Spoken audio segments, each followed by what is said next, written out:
Hello, hello! Alors aujourd'hui, dans cette vidéo, je vais vous montrer tous les outils dont je me sers actuellement pour faire la méthode des enveloppes. Donc tout d'abord, on commence par faire le budget prévisionnel. Du coup, je me suis équipée de ce petit carnet de feuilles. Je ne sais pas combien il y en a de feuilles, hein, je ne sais pas compter. Donc ça, c'est le budget prévisionnel. Je l'ai acheté sur AliExpress, du coup c'est en anglais, mais je me suis arrangé les colonnes. Regardez, je vous montre un exemple. Ça c'est le budget prévisionnel de novembre. Donc en fait, avant de vous tourner les vidéos, je fais mon budget prévisionnel dans mon coin, parce que si je le faisais en direct, enfin dans la vidéo, ça durerait des heures. Et moi j'aime bien des vidéos qui sont pas trop longues. Donc du coup voilà. Là, je me mets les salaires, là, je me mets les dépenses fixes, là, je me mets les enveloppes, et après, je me mets combien je dois retirer. OK? Ça, c'est le budget prévisionnel avant de tourner la vidéo. Quand je vous tourne la vidéo, et pour tous les jours, après, je me sers uniquement de ce budget planeur qui est disponible d'ailleurs dans la description, et dont je vous ai fait une vidéo spécifique la semaine dernière.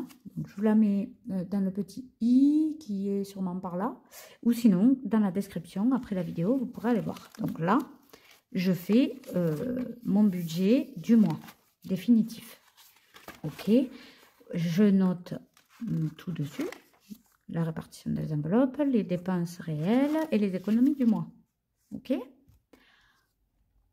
une fois que j'ai tout calculé, il me faut mettre dans mon sac les enveloppes. Donc, j'ai mon petit portefeuille en A7 qui est disponible aussi dans la description, le lien. Et là, je me mets toutes les enveloppes à la semaine, que je vide chaque fin de semaine et que je remplis chaque semaine. D'accord? Et au fur et à mesure, je note là-dedans. Ensuite, donc quand je vide mes enveloppes, je mets chaque fin de semaine dans le classeur des défis. Donc j'ai un autre classeur qui me sert uniquement pour les défis. Je fais de la place. Donc là, j'ai mon deuxième classeur, enfin une troisième si on compte le porte-monnaie. Et ça, c'est uniquement pour les défis. Chaque fin de semaine, quand j'ai des économies, généralement, j'ai toujours quelques pièces, hein, même si j'ai pas des billets, des fois, ça arrive. Donc voilà, là, j'ai mes petits défis. Alors, j'en ai pas 50, vous voyez.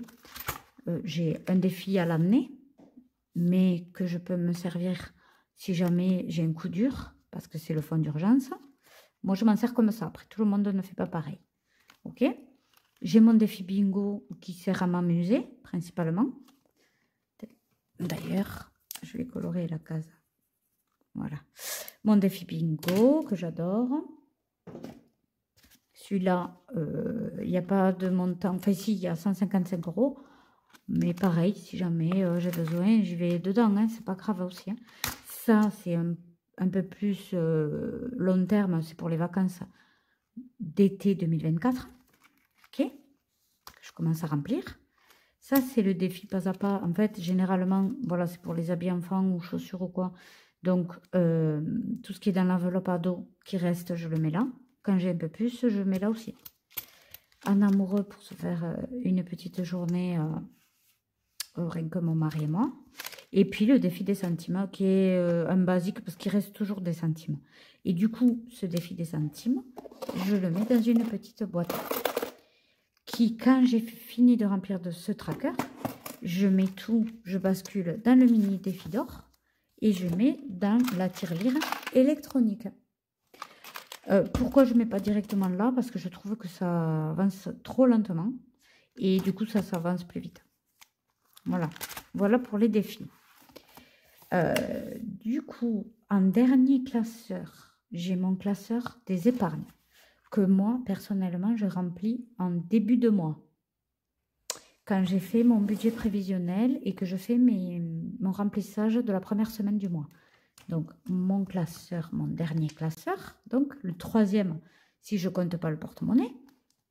Donc, un pour le budget, un pour les défis et un pour les épargnes.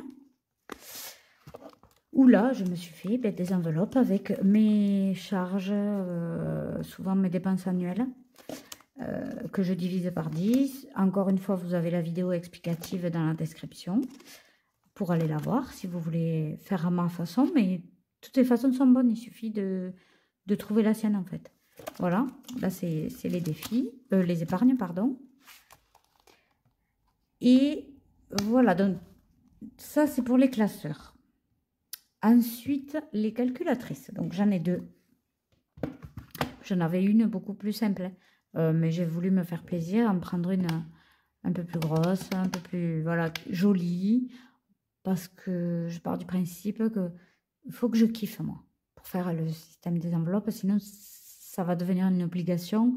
Et quand ça devient une obligation, ben après, enfin, personnellement, j'abandonne. Donc, du coup, j'ai pris celle-là, qui fait ce bruit-là, si ça vous intéresse de savoir. Et celle-là, qui fait plutôt un bruit de caissière des années 50, mais où j'adore aussi. Voilà, selon mon humeur, j'utilise l'une ou l'autre. Voilà. Ensuite, c'est des petits outils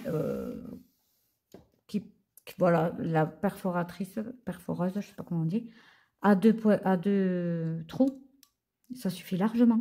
De Action. Je crois que j'ai payé ça 2 € et quelques. Pour faire le budget planeur, pour voilà, ça sert toujours. Un petit panier, alors ça je ne l'ai pas acheté, hein, je l'avais chez moi, je ne sais plus d'où ni pourquoi, c'était peut-être un cadeau avec des trucs de douche, je ne sais plus. Je l'ai récupéré, en fait je mets mes économies quand je fais mes vidéos.